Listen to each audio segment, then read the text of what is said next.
Shalom. First and foremost, I want to give all praises, honor, and glory to Yahweh, Bahasham, Yahweh Shai, Bahasham, Rachak, Wadash.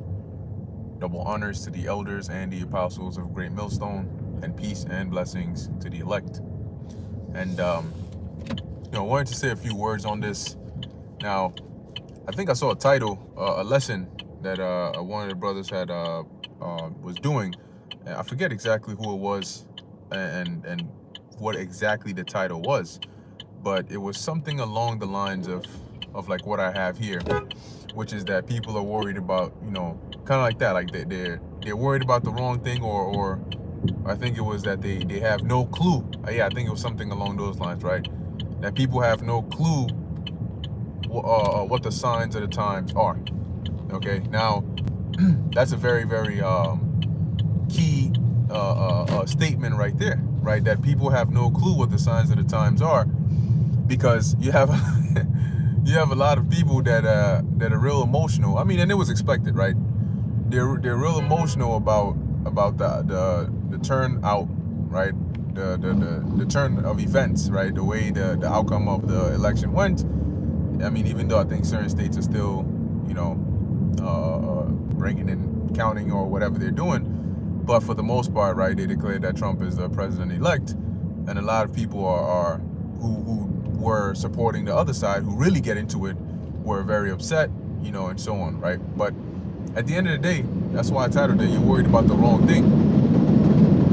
And you're worried about the wrong thing because like for us, our mindset, right? Our thoughts, right? Our expectation is solely based on prophecy. Okay, so it does not really matter to us whether it was going to be Trump or whether it was going to be Kamala Harris. Now, you can look at their personality types, right? And you can say, okay, well, this guy is more straightforward. This one is more this. And so, if this one was empowered, then this would do this. But at the end of the day, guess what? The scriptures talk about the mark of the beast, right? The prophecy that's going to be fulfilled, Revelation 13 and 16, right? 2nd Ezra 15, 2nd Ezra 16. The scriptures talk about these prophecies, and irregardless of who it is that's in office, if they are the one who is in office, then they're the one who's gonna be the president at the time when this thing gets enacted. See, prophecy is not swayed nor stopped by an election. In fact, it's promoted by that, because it's just a revelation to the rest of us who it was indeed that brings what to come to pass, right? Or plays whatever role that the Lord set up for them to play. Because, hey, as it says, Isaiah, I believe it's 55 and 8 on down to 11, right? The Lord said that his ways are not our ways, right? Neither are his thoughts our thoughts, right? For as the heavens are above the earth, so are the Lord's ways above ours. So, as brilliant as you may be, or as expert as you may be in whatever field or study that may be relating to politics or, civil matters, at the end of the day, the Most High declares the end from the beginning. And what people really should be worried about is what comes next. Okay? Your problems are not, oh, this guy, he's I don't like the way he is, or I don't like the things that he stands for, or the direction he's gonna take the country. And that's on the list of events that are getting ready to take place. That's gonna be at the bottom of the list, okay? Because you got some real heavy judgments that are coming about.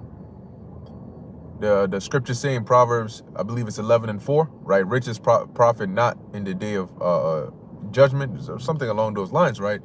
But righteousness delivereth from death. And when hard times come, the whole esteem and regard that people have for whether it's idols or celebrities or politicians or presidents or prime ministers, it goes out the window. What that means is, if you found yourself right in front of the president and all hell's breaking loose, right? This is probably highly improbable, because they usually have them for what is that thing called? something of government, continue something of government, like to continue, a form of government. They will protect, right, the president and those higher ups first. Continuity, I think it's continuity of government. But anyway, so chances are you're not running into like the president on the street somewhere when all hell breaks loose. But in this example, what I mean is, when all hell breaks loose, you're starving, everybody's starving, there's turmoil everywhere, and then you happen to find the last bag of, I don't know, rice or something, and then at the same time, the president finds that same bag, and now you guys are contemplating who should have it. Guess what? You're not gonna say, oh, I've been starving for 3 going on 4 days, I have to feed my family, my kids, and all that, but you know what? It's the president. He can have it. No. So it's not gonna matter who X individual is, what, oh, that's LeBron James, or oh, that's this guy, and oh, no. At the end of the day, when it comes to survival, when it comes down to that, there's a primitive part of your brain that kicks in. It's similar to that whole fight or flight response. That just it's almost like an innate behavior to preserve your life. So that means that your resources are no longer expendable. You want to conserve resources and all of that. So people are worried about the wrong things, because the Lord is about to bring a great deal of judgment upon the earth, and a lot of people are not ready for that. They're not ready for the harshness that the Lord is getting ready to bring upon the planet, and they're worried about, oh, I'm upset because Kamala Harris, had this, that, and that, and she didn't get elected, or I really don't like this guy and now he's in office. Guess what?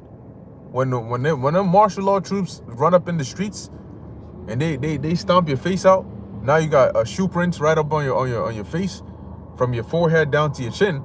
You're not going to be thinking about that, right? You should be worried about what's written in 2 Ezra 16 about many on the earth perishing of famine, and those that escape the hunger, the sword destroying, or ultimately the nuclear destruction that's coming about. These things are still here.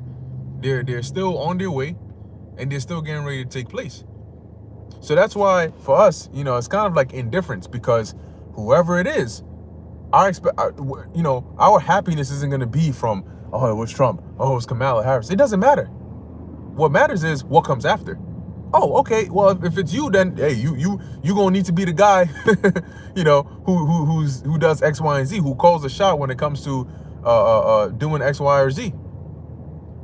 And we're very, very close. When you see the direction in which things are going now, what's also interesting is when you look at the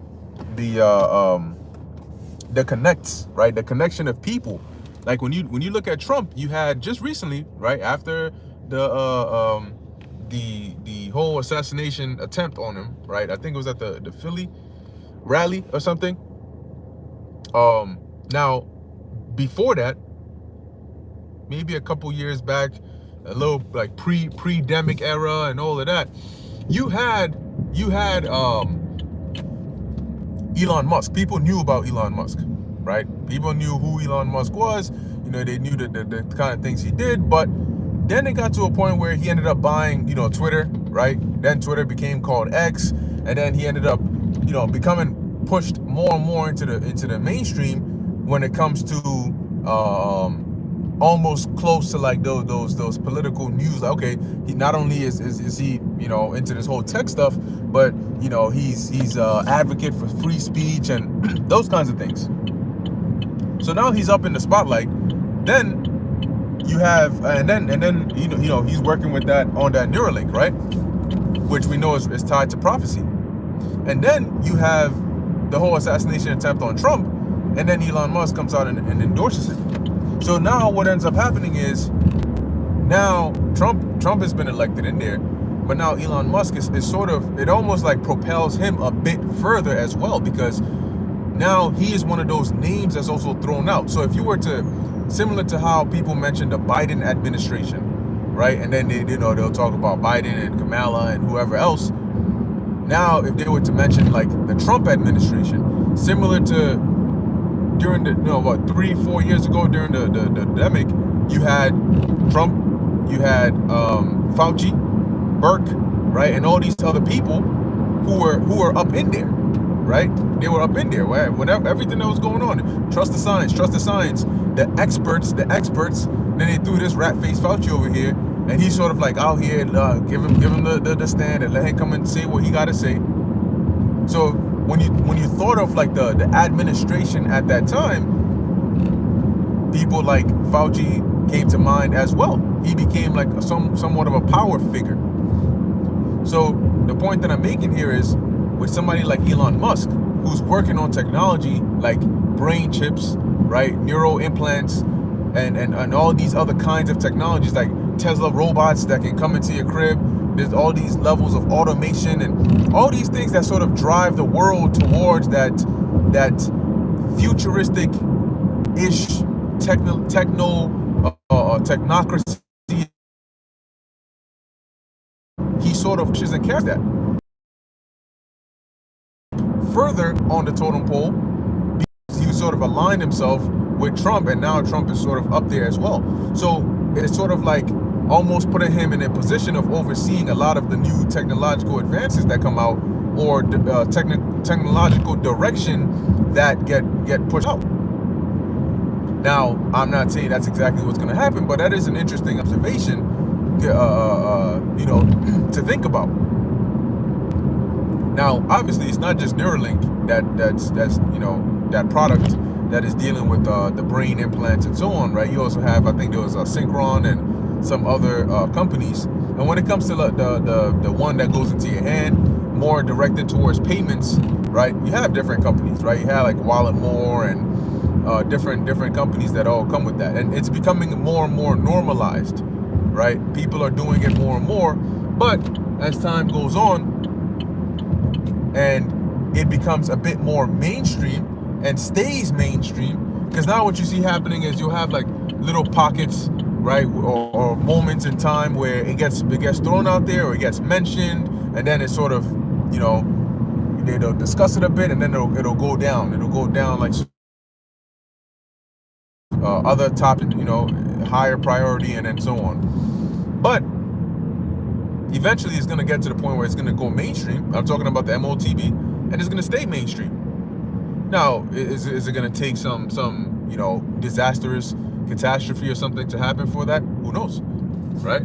We've heard over and over about this talks about this poly crisis, talks about a cyber attack, talks about lots of these things, So we got to watch and see, because there's definitely been talks about 2025, the reduction of population, right? They've constantly been talking about, when I say they, I'm talking about your World Economic Forums, your world governments, your unelected world officials, right? Who have been self-appointed in coming out and taking it upon themselves to control the population, right? To control what you do, what you eat, all of these things, right? They want to put in place those carbon taxing and all of that, the prison planet agenda, as you can call it. So, all in all, right, to push an agenda like that, you're going to need some driving factor, So, what's the whole point of all this? The whole point of all this is to say that you're worried that you wanted, you got people talking about, oh, I don't agree. I don't agree with everything that Camel Toe said. I don't agree with all of her ideals, but I do know that she held this position for this amount of time, and that tells me that she has the skills to rule or govern. So now that she didn't get elected, I'm hurt and I'm upset. Now maybe they might come out and challenge it. That there's a high chance that they might do that. Oh, the election was stolen. It was stolen. The Russians intervened, or something. They might come out and do that. They might try and pull different strings. But you're upset. Oh, because the person I wanted didn't get in. You should be worried about the fact that very soon, in a couple of weeks, months, however, you might not have food to eat. The place that you call home today might not be your home. You might end up in some concentration camp somewhere, or in some abandoned building somewhere, in somebody's basement, because all hell is broken loose and people are taking it upon themselves to do whatever it is that they want to do. That's really what people should be worried about, because that's in prophecy. Or you might end up on the end of somebody's fork. as crazy as that may sound, you might end up getting torn up and eaten up because of how hard times are about to get. And that's the thing. It's gonna feel like a never-ending cycle of just agony. That's the scriptures talk about, right? In Matthew 24, the Lord mentioned the beginning of sorrows. You know, and I think it was Ezra also mentioned that as well, as a woman in the 9th month, right? You start to have those contractions and all of that. So it's hard times that are coming. All throughout the scriptures it tells you, and not just any old hard times, because hard times on any level is not comfortable, it's not fun, right? If there's a famine, even if it's not the craziest famine there's ever been, even a regular kind of famine is still bad, right? A regular kind of disease outbreak is still bad. It doesn't have to be the worst thing in the world, but if it's affecting you, it's gonna feel like it's the worst thing in the world to you. But you don't only have to worry about that. You have to worry about the fact that the Lord said it's going to be a time unlike any other. And just for a bit of perspective, the scriptures say a little season, and here we are 500 years later. Right? A little season. So when if the scriptures was to say a long season, how long do you think that would be? Right? And then that's what I mean by to give you perspective. So if the scriptures say a time like never before, then you can, whatever you imagine to be a time like never before, you can multiply that by infinity squared or cubed, you know, and maybe you'll possibly come close. But anyway, hard times are coming, right? And that's the point. You know, people gotta really start preparing their minds for the bigger events that are getting ready to take place. That's really where your mind should be at. You should be looking at the bigger picture, because the bigger picture is what's about to affect your life and the life of your kids and the life of your loved ones, because all of that is about to change pretty soon. Also, not to mention, pivoting back a little bit to Elon Musk, he also spoke about the universal basic income. He spoke about, and this was some years back, he spoke about having a digital avatar to where you can have a device in your head, and you can maybe go to Japan, and you may not know Japanese, but then you now have the ability to download the language that they speak into your head, into your mind. All of a sudden, now you know how to speak it. Like this is the kind of merging, right, of man and machine that was being spoken about there. So can you imagine what the Tesla corporation or company will start to look like if now they become federally funded? The world could really change very, very quickly. You know, Bitcoin, cryptocurrency, digital currencies, all of these things. You know, remember the scriptures tell you in Revelation, I think it's Revelation 13, but it tells you in the book, in one of those chapters, it mentions the lamb which had 2 horns but speak as a dragon. Don't forget that. It's very prevalent when it comes to elections. There's what is said, but what's more important is what is shown. You know, you say one thing, but what are your actions? You know, that's that speak as a dragon, because the appearance throws people off. But then when they hear that speaking, right, that dragon meaning going into that draconian, because do the math. Go from here on out into the future, it's only going to get more draconian, right? Think about it. It's only going to get more draconian. It's only going to get more intense. It's only going to get more chaotic. And yet, somebody who is coming up into power, who is going to be here with you for the next few years, is telling you that he's coming here, or they're coming here to make it better, to ease your pain. But you know that what's coming up in the future is only going to be pain. So do the math. Words are only words until they're actions. And as the saying goes, actions speak louder than words. So obviously, whatever X, Y, and Z is saying is probably not going to be the case. You know, the greatness that America is going to be made into is not the greatness that people are imagining it to be. See, great can also be subjective. Okay, when you say something is great, it's subject to who is saying it. Because what's great to you may not be great to me. You may come to me and say, yo, I just accomplished this great feat. You know, I just jumped 2 feet off the ground. What a great thing I did. I may not think that's great. To me, that may be below average. Once again, subjective. So when you hear something like, we're going to make America great again, in whose eyes? And how do you define great? Well, I guess we'll find out, won't we? You know, so at the end of the day, guess what? It's not Trump. It's not Jacob Rothschild, who's proclaimed dead. You know, it's not the Rothschild family or the Rockefeller family, and it's not any of them who are in the power seat. It's Yahweh Ba'Hasham Yahweh Shai who's in the power seat. All of them are puppets, right? Remember, we're all actors, right, on the world stage. You know, in this script called life. So everybody has a role to play. You know, and they're gonna play the role according to what Yahweh Ba'Hasham Yahweh Shai has said. We just hope and pray that we're playing that role of the elect. You know, and we get delivered out of here. See, that's our end goal. We want to get delivered out of here. Whoever needs to be in here for that to happen, hey, go ahead, be our guest. We really could care less. As long as you here, you do what you gotta do. Hey, you do more power to you. You know, more power to you. Because we over here trying to get out of here. Anyway, you know, that's pretty much what I wanted to say on that. You know, people got to get their minds right. I mean, obviously, this doesn't apply to those that are in the know, right? Those that are following the ways of Yahweh Ba'Hasham Yahweh Shai, because your priorities should already be set straight, right? Your priorities should be solely really focused on the Heavenly Father and the works that the Lord is doing in the earth, right? Which, like I said, it doesn't really matter, you know, what's going on politically, you know, because what's already written prophetically to happen is what's going to happen, right? Nothing triumphs that, you know. So anyway, like I said, I'm going to end it here.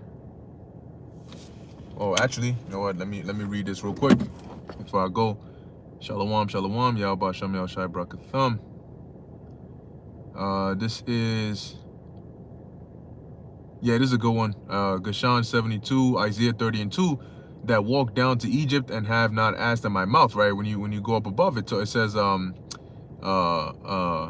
unto thee that go down to Egypt for help, right? And have not asked in my mouth, to strengthen themselves in the strength of Pharaoh and to trust in the shadow of Egypt. And that's the reason why people would be either excited or disappointed during an election, because and even go and vote, because they trust, right? They trusted that some people trusted that Kamala Harris would have came and made a good change. And because they trusted in that, they're disappointed. Some people trusted that Trump would be the guy to do whatever it is. And because they trusted in that, they're excited. But our trust is in Yahweh Ba'Hasham Yahweh Shai, not in the shadow of Egypt, because, hey, guess what? Egypt, that same Egypt is going to turn to be your hell. And it's going to be the death of a lot of people. Walk in the Spirit 777, Shalom, bro.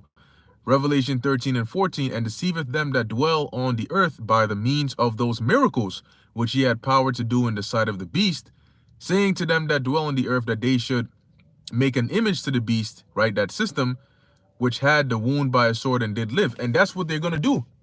They're going to entice you to join and promote that way of life. Okay, which when they come out and they start showing you technology to do some of the things that I mentioned, speak a different language, walk, you know, things that almost that make you seem like you're extraterrestrial because you're doing quote unquote supernatural things via technology, is gonna entice people to embrace that kind of future, right? A universal basic income. Wow, I don't have to work anymore and I just get paid. What? Who wouldn't want that? See, so they always, it's like a contract. You know, they put the things that are enticing up in bold, and then the fine print is the things that really get you. The devil is in the details. Okay, the devil is in the details, and guess what? We just getting started. You know, we just getting started over here. Anyway, Lord willing, this is edifying to the elect. In closing, I want to give all praises, honor, and glory to Yahweh Ba'Hasham Yahweh Shai Ba'Hasham Bracha Kodash. As the scriptures say, watch as well as pray, because it's just getting started. So with that, shalom.